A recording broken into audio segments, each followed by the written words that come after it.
Hello and welcome to the Yashi Show podcast. My name is Yasmin Madani and my loved ones call me Yashi, and you can too. This is it. This is the final episode for season 1, which is titled, Who Am I? I can't believe it's been 3 months already since the launch of the Yashi Show podcast. Before I get started on this episode today, I want you to know that I have an important announcement to share with you at the end of this episode, so definitely listen on so you can get the scoop. This season started with a simple but powerful invitation for you to let the journey begin, to slow down, to reflect, and to reconnect with who we really are beneath the pressure, pain, expectations, and emotional noise of everyday life. From the very beginning of this podcast season, the message that has been highlighted is that self-awareness is the foundation of growth. Remember, healing begins the moment we stop running from ourselves. And honestly, some of us deserve Olympic medals for the amount of emotional running that we've been doing. And I really mean that because we stay busy, we overthink, we scroll, we clean the kitchen at 11 p.m. instead of processing our feelings. Suddenly, we find ourselves reorganizing a junk drawer because apparently confronting our emotions feels so much more dangerous and risky. And that's why in season 1, we have been focusing on asking questions about ourselves so that we could learn to reflect on our behaviors, which would then help us to grow and develop our self-awareness skills. In my life experiences in the past, and I've shared some of those with you during the season, the only time that I was able to do some real self-reflection and be able to recognize some of my own needs was usually when I was so run down. I lacked physical, mental, social, and emotional energy and was on the verge of getting really sick. Through life's challenges, we all learn about ourselves. How do we show up for ourselves and others when these challenges embark in life? Because guess what? They always will. And these are just some of the questions that we explored together in season 1, which is again titled, Who Am I? As we go through this journey of self-discovery. I love the question, Who am I? Because it invites you to connect with your deepest self and your purpose in life. When you look beyond your career, your relationships, or your hobbies, the question becomes an invitation to uncover your inner world. It encourages you to gently examine your fears, your thoughts, your expectations, your disappointments, your insecurities, hidden wounds, and past rejections. More than anything, it calls you to explore the essence of who you are at the soul level. Because so many of us move through life on autopilot. And I know that because I've done that for so many years. We react before we reflect. We suppress before we process. And sometimes we say, I'm fine, with the emotional stability of a shopping cart with one bad wheel trying to make it across the parking lot.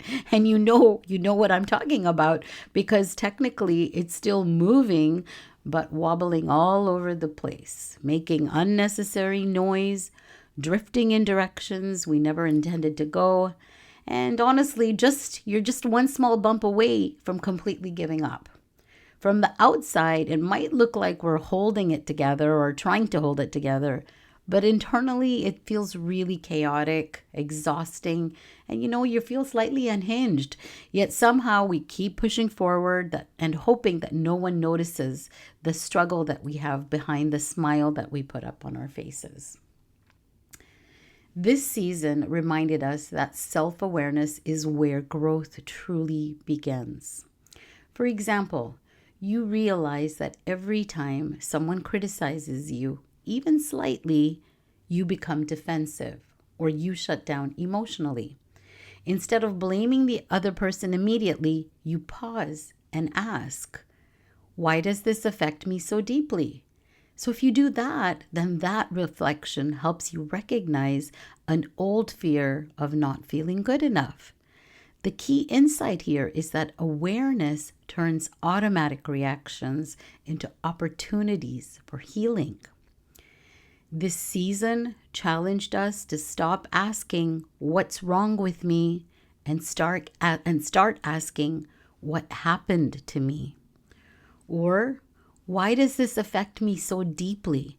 Because healing starts with honesty. And throughout this season, we kept returning to one painful but important truth. A lot of us have spent years losing ourselves trying to be everything for everyone else. In the episodes Nice, Nicer, Burnout, parts 1 and 2, we talked about people pleasing. And guess what? Some of us have been out there treating the word no like it's a forbidden word. We say yes when we're exhausted, yes when we're overwhelmed, yes when we literally do not even want to leave the house. Some of us have RSVP'd to events while hoping the universe creates a small, non-dangerous inconvenience so we can cancel guilt-free. That's not balance. That's emotional survival mode. And burnout doesn't show up announcing itself or making a big scene. It just sneaks in quietly, making itself comfortable like it belongs there. And then it starts rearranging your energy without asking for any permission. One day, everything just starts getting on your nerves. The group chat feels overwhelming. Someone asks for one more small favor and you're suddenly holding back tears at home while you're trying to open up like a stubborn jar of like jam or peanut butter or something and it's not budging. Like even the lid has decided today that it's not going to work for you. And it's just all too frustrating. And those 2 episodes of Nice, Nicer, and Burnout, parts 1 and 2, they reminded us that burnout often happens when we abandon our own needs to keep everyone else comfortable. And that's why this season kept bringing us back to boundaries, not as punishment, not as rejection, but boundaries as self-respect. Because we learned that boundaries are healthy. And honestly, some of us learned that answering messages immediately is not actually a personality trait, because you are allowed to rest. The world will still be here even if your replies show up a little bit later. We learned that protecting our peace is not selfish. Needing rest is not selfish. And saying, "I can't do this right now," is not selfish. And maybe the hardest lesson for many of us was realizing that kindness has to include ourselves too. Because self-love is just not candles and face masks and pretending iced coffee is emotional healing. Although some things like that can make us feel good temporarily, self-love looks like going to therapy. It looks like getting enough sleep, drinking water, walking away from unhealthy situations, or finally admitting maybe I shouldn't keep giving unlimited access to people who consistently drain me emotionally. That's growth. As we moved deeper into the season, we also talked about emotional triggers. And honestly, triggers are humbling. Sometimes someone takes a little too long to reply to a text, and your mind has created an entire dramatic storyline with plot twists, emotional betrayal, and a season finale that never actually happened. You might think they hate me, I said something wrong, they're abandoning me. Meanwhile, the other person might literally be just taking a nap. And so this shows that it's amazing how quickly our minds can fill in the blanks when there's no immediate reassurance. A delayed response suddenly feels personal, and before we know it, we've created stories that feel completely real, even though they're based on assumptions and not facts. Most of the time, the reality is far less dramatic. People get busy, they forget, they fall asleep. Life happens, but when we're already emotionally overwhelmed or anxious, silence can feel louder than it actually is. This season reminded us that many of our reactions are often connected to deep fears, past experiences, or wounds that still need attention and healing. And instead of criticizing ourselves for the way we respond, we learn to approach those moments with curiosity and compassion. Because growth is not about never getting triggered or pretending that we have everything figured out. Emotional maturity is learning how to pause, reflect, and respond differently instead of reacting from pain in the heat of the moment. It's choosing not to send the emotionally charged email that you typed at 2:13 in the morning. It's taking a breath before assuming the worst. It's becoming more aware of what's happening within us instead of letting every emotion take control. That is growth. In the episode Self-Respect Matters, we talked about how the relationship we have with ourselves shapes every other relationship in our lives.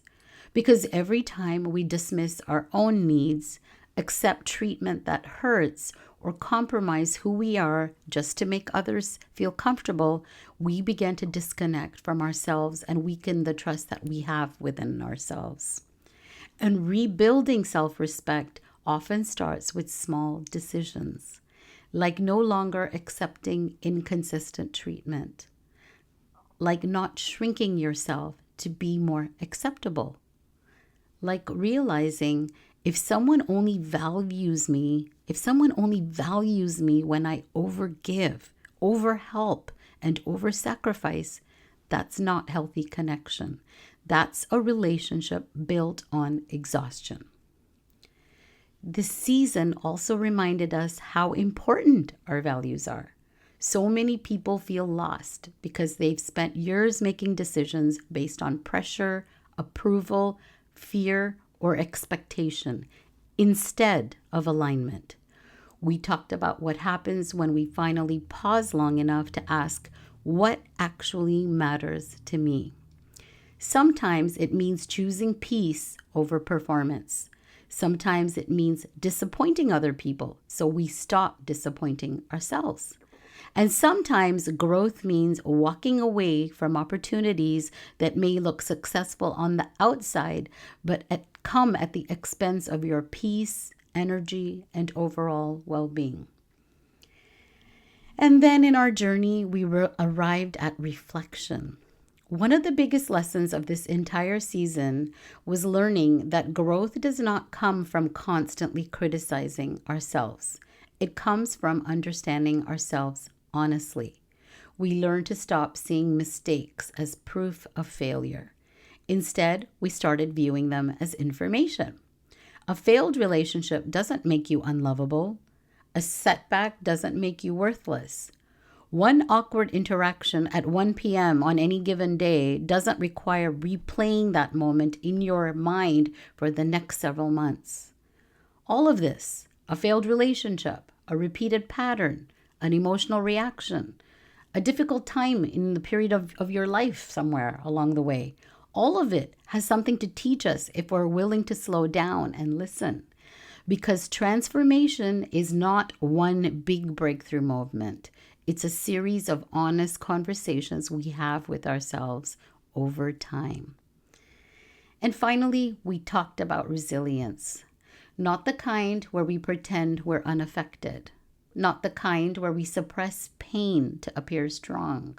But the kind where we learn how to recover without losing ourselves. Where we experience disappointment, rejection, failure, heartbreak, uncertainty, and still remind ourselves this moment is painful, but it's not the end of me. Resilience becomes about staying grounded in our values, our healing, and our self-worth, even when life becomes difficult. Because resilience is not, I never struggle. It's life knocked me down. I cried in the car for 20 minutes and I listened to one dramatic song on repeat and I drank some water to keep myself hydrated and I'm still going. That's resilience too. And as we close the season with self-love is not selfish, but it's necessary in episode 11, I think everything we talked about comes back to one final truth. Self-love is not about perfection. It's about presence. It's about staying connected to ourselves instead of abandoning ourselves every time life gets uncomfortable. It's about treating ourselves with the same compassion that we so easily give to everyone else. Because we cannot continue pouring into others while constantly neglecting ourselves. And maybe that's what this season has really been about all along, which is not to become someone new, not fixing ourselves, not pretending that we have it all together, but just remembering and learning how to return to ourselves. So if there's one thing I hope that we can all carry forward from this season, it's this, that we do not heal by earning approval. We do not heal by abandoning ourselves to keep everyone else comfortable. We heal by becoming honest about our emotions, honest about our needs, honest about our wounds, honest about our boundaries, and honest about who we are becoming. Growth is not instant, and healing is not linear, and self-love is not selfish. It's necessary. Thank you for being part of this journey with me. And wherever you are in your healing, I hope you continue choosing yourself again and again. Now, here's the announcement that I was talking about before at the beginning of this episode. But before that, just a few reminders. If you haven't yet signed up for my newsletter, please do so at my website at theyashishow.com so that you can be part of our learning community. Next, please subscribe and follow on Spotify and Apple Podcasts and YouTube. This way you can access the episodes easily on your device, and it also helps me to know that you're finding the content meaningful and helpful. Also, do remember to follow me on Instagram at the Yashi Show _Insta, and the Yashi Show is on Facebook too. This way you get all the updates and posts and don't miss a beat. Now, for the announcement. I had to do a lot of thinking because I really value your time and my time. And my initial thoughts were to try to do this podcast because it was very purpose-driven for me. I had been thinking about it for like 2.5 years before I even launched. And I just wanted it to be impactful for even just a few people or a handful of people. And that would have been enough for me to keep going. I don't take this work lightly, and I do really believe in it because it's been so valuable in my own personal life that I wanted to share these learnings with people who are looking to do this kind of work in their lives too. And I've tried my best to set it up in a way that's very teachable because that's who I am. I'm a teacher. There were many points along the way that I wanted to quit because it was so hard, especially at first. But I am truly dedicated to this work. And the messages and the feedback that I receive from my listeners has really helped to guide me in my decision-making process. I wanted to share some feedback because I don't take it lightly. Listeners said that they have found the content nurturing and relatable, that my voice is calming for them to hear. The podcast has inspiring episodes that are insightful. It's very raw and empathetic and so connective. My voice is soothing to hear. One listener said that they recognized themselves in what I said, and so they were excited for more episodes. A listener liked my calm, reassuring voice and cadence. Another listener said that there are some people that will really benefit from the content and advice. I had a few listeners that want to be guests on the Yashi Show. A listener sent me a DM and said, Yashi, how courageous to share your vulnerabilities, your journey, and lessons learned along the way. Another one said, Yashi, I loved the first episode. You are so eloquent and a great balance between being vulnerable and educating. More feedback that I got was, Yashi, I totally felt like you're looking after me and teaching me how to look after myself. You're such a good teacher.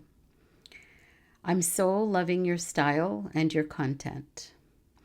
Another incredible episode. You articulate everything I used to feel, but absolutely had no language or deep awareness of. We'll be listening on repeat as I have already been doing. Yashi, your episode on resilience was incredible. You fill all the episodes with nuggets of wisdom and insights. Great podcast. I like the shortness of it, and it's jam-packed with info and rawness. I'm proud of the work you're doing and how it will translate in helping others with their journeys. So proud of you for your continued bravery. I'm so proud of you for both the self-work you've done and how sweetly and professionally you share it with the world. Keep it up. Again, I'm not putting this out for anything more except I want you to know that, listeners, I take this feedback very seriously. I don't take it lightly at all because it helps me to assess the impact and direction of the podcast. It gives me helpful and valuable insight. Time is so valuable for all of us. So I want to make sure that I'm not wasting your time or my time. I use this feedback as data to help guide me. So again, listeners, thank you for your feedback. And with your encouragement and support, I'm pleased to announce that the Yashi Show will be back for a season 2. Woohoo! Yeah, that's me celebrating and cheering because I'm excited for us to do this work together. Mark your calendars as it will release in early September 2026. In the meantime, I encourage you to stay connected on my social media platforms and my website, theyashishow.com, for updates and new pieces of content that will help you to further discover and engage more deeply to keep learning with the episodes that are already available in season 1. In the meantime, and all the episodes are there along with my social media platforms on my website, so you can access all of that on the link tree that's available. I encourage each one of you to continue your journey of self-reflection and self-awareness, and I will keep supporting you because remember, I believe in you. I really do. So go back and re-listen to the episodes because you will continue to learn more and more about yourself and understand yourself better the more you do this personal growth work. And do motivate others whom you feel can also benefit from this content and growth. Thanks, listeners, for an amazing first season and for all your words of encouragement. I truly appreciate you all from the bottom of my heart. Remember, my name is Yashi, and I believe in you. Hope you'll join me again in September 2026 for season 2 on the Yashi Show. Until then, be kind to others and also remember to be kind to yourself.